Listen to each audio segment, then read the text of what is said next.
I've gone ahead and pushed ahead with the basic wall carcass structure.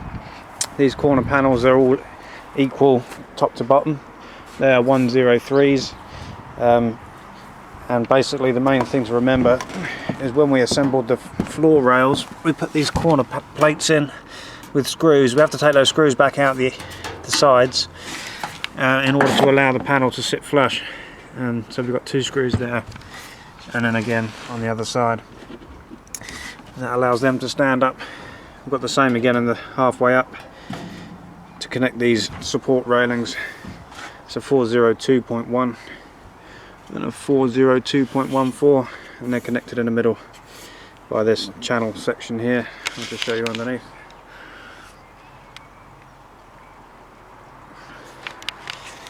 And to keep this whole base rail squared, once we've measured corner to opposite corner, and the same again on the opposite 2 corners, and got those measurements equal, I've just in the corners here put a couple of small tacks, panel tacks, and that just stops the whole unit moving around. It keeps it square while you're working on it. And that's about where we're up to. Just follow the part numbers. These front railings are the only ones that are different really in profile, and you just marry it all up, keep the screws loose to begin with, and then once you've got them all in, tighten them down good, and that gives us a fairly rigid structure. It's a little bit wobbly, but it will be until the roof and the other panels go on.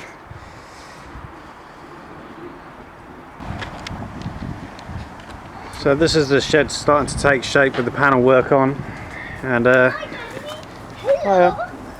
we've got the 101 panels make up the majority of this panel work.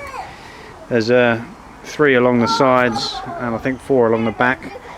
There's one smaller section, 102, which fits in to fill in the gap here.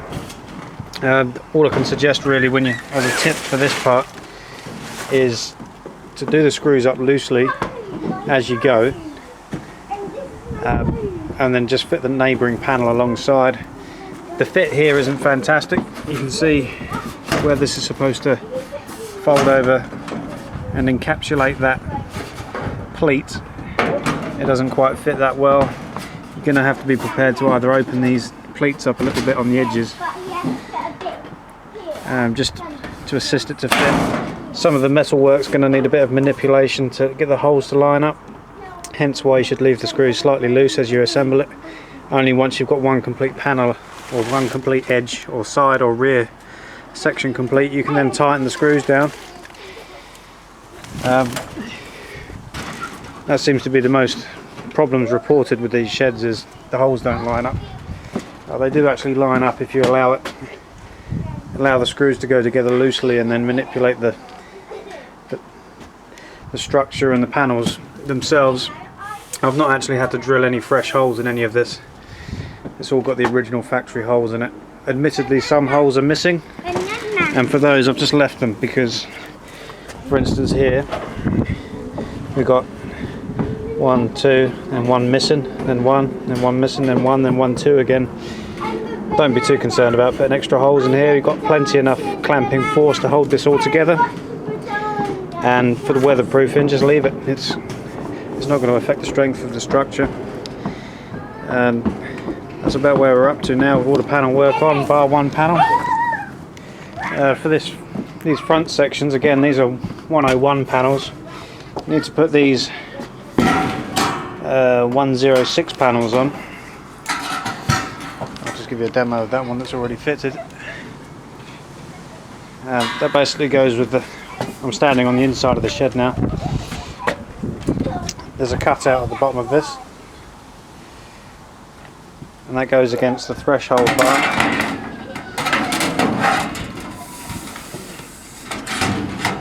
With the cutout riding over the top, and then the holes lining up here.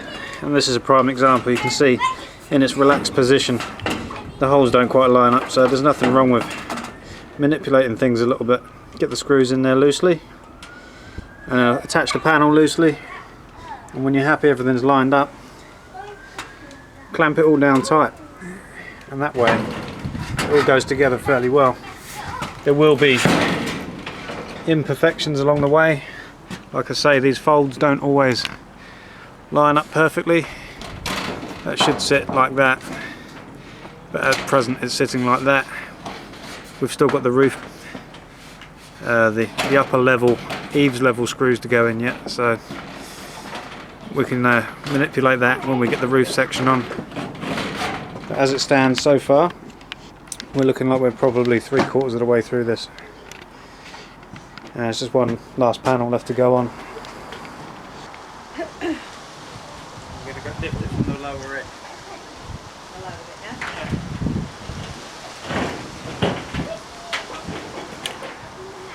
Lift it up over your head.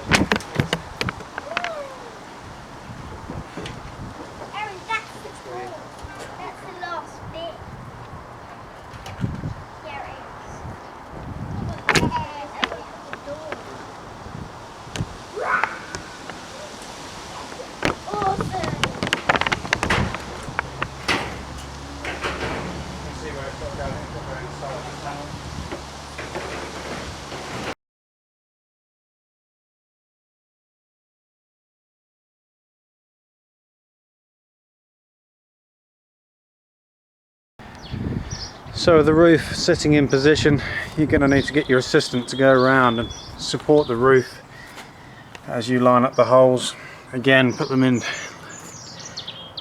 most of the way, but not fully tight until you're sure you've got all the others lined up. Mostly I'm happy with this. I've gone on to using these white washers here because I ran out of black ones. Either I've used the black ones where I shouldn't have done, or I've just not been supplied with enough black ones. So I've gone on to using the whites. It fits mostly okay around here. We've still got this panel fit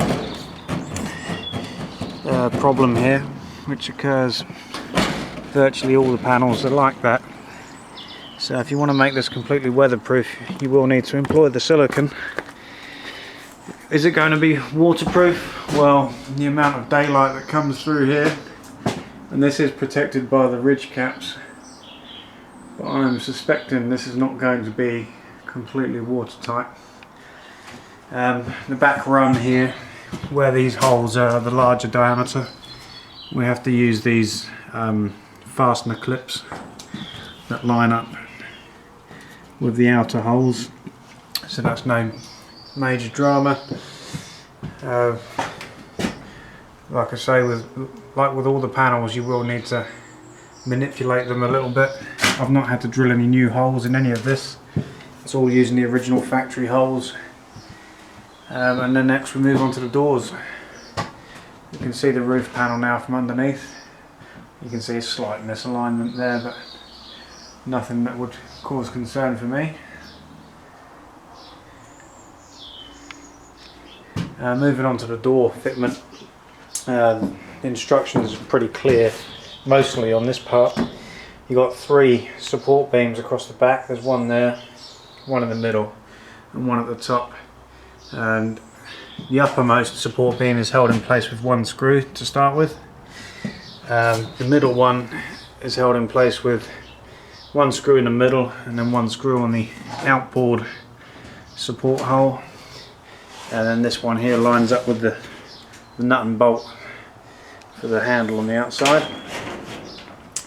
The lowermost has a screw on the inboard screw in the centre, and then the outboard screw goes also through this plastic step, which I suppose just regulates the movement between the rail there. And then when you come to offer up the door panel, I've still got this one to do. These holes here will correlate with the peg and then the vacant screw hole there. Same again for this one. There's various options there to raise or lower the door. You've just got a row of 4 that are stepped depending on how you feel the height of the door needs to sit in the runners. Okay, so back here with the doors, I've gone for the uppermost screw and lug hole for each side, and that's allowed the doors to remain inside the channel at the lower edge. One other tip, this centre screw, if you use a white washer, it may catch on the channel in here. In fact, you may even need to bend the door slightly when you're opening and closing it. I'll put a black washer on this so that it doesn't sit out so high. See what it looks like.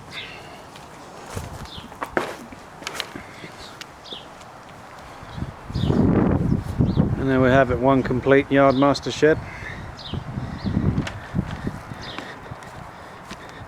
on its base.